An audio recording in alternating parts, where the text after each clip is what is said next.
Imagine a ghost haunting an entire nation. Not a story, but a real terror. In 1984, Japan faced a criminal mastermind, or perhaps a group, calling themselves the Monster with 21 Faces. They threatened to poison candy, targeting children and families, and mocked the police at every turn. Their name, borrowed from a detective novel, became a symbol of fear. The panic began with a single act, then exploded into a nationwide crisis. The Monster claimed to have laced popular snacks with cyanide. Suddenly, every treat on a supermarket shelf was suspect. Parents feared for their children. The police mobilized in unprecedented numbers, yet the Monster always stayed a step ahead, taunting authorities and the public. This was more than crime. It was psychological warfare. Japan's sense of order and safety was shattered. The Monster's letters, sent to the media, mocked police and corporations alike. The case became a national obsession, a daily drama with no end in sight.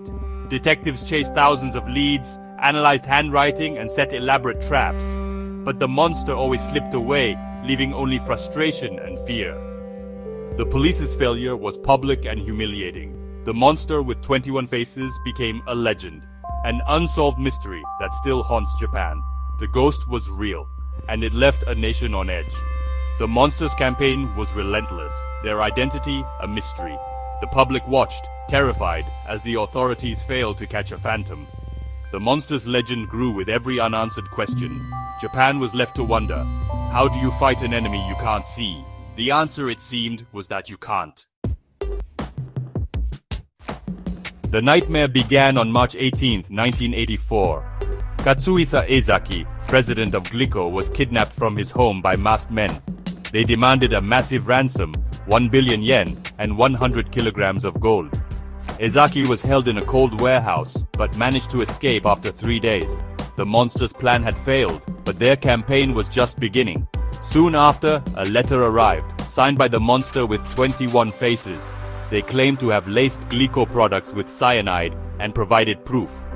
Police recovered poison candy boxes, confirming the threat was real.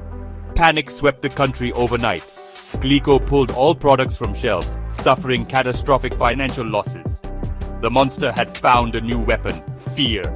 Their letters were chilling, mixing politeness with malice. They mocked the police, taunted corporations, and seemed to enjoy the chaos. The failed ransom was nothing compared to the terror they unleashed. The Monster had captured the nation's attention and held it in a grip of fear. The letters kept coming, each one more theatrical than the last. The Monster's threats forced companies to act, but the police were always a step behind. The Monster's true power was psychological. They made everyone feel vulnerable. The campaign was just beginning, and Japan braced for what would come next. The Monster's opening act had set the stage for a year of terror. The public's trust was shattered, and the police were desperate for answers. The Monster's legend was only growing. The nation waited, fearful, for the next move. The Monster had changed the rules of crime in Japan, and they were just getting started. The Monster's threat spread like wildfire. Supermarket aisles emptied as parents feared for their children's safety. Retailers pulled not just Glico products, but anything that could be targeted. The economic fallout was massive, and the fear was everywhere. The Monster expanded their threats to other food companies, deepening the panic. Daily life changed. Parents scrutinized every snack and trust in society eroded.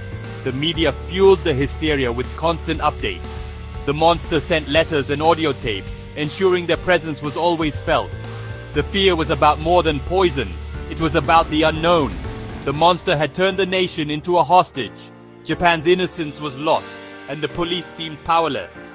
The Monster didn't just poison candy, they poisoned the public's sense of security. Even the most orderly society could be thrown into chaos by a single faceless threat.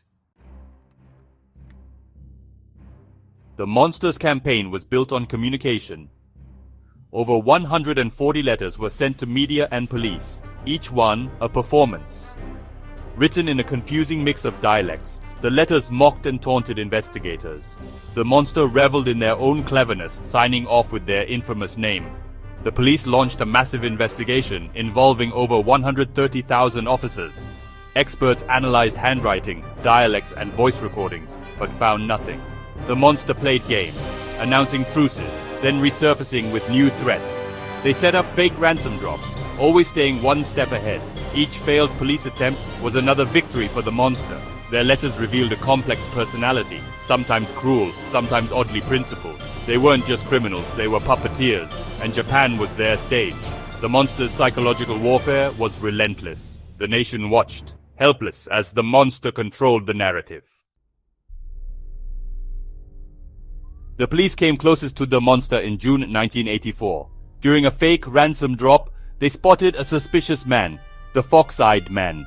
He watched the proceedings with sharp, predatory eyes. Investigators tailed him, convinced he was their suspect. The tension was electric. This was their chance. But the fox-eyed man sensed the surveillance. On a crowded platform, he vanished into the throng. The police were left empty-handed, their best lead gone.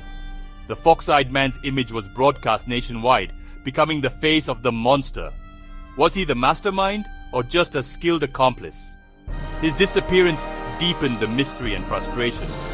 The failure to catch him marked a turning point. It was the closest the police would ever get. The monster remained untouchable, a ghost in the crowd. The investigation was haunted by this near miss. The monster's legend only grew. The nation realized the enemy was real but invisible. After more than a year, the monster's campaign ended as suddenly as it began.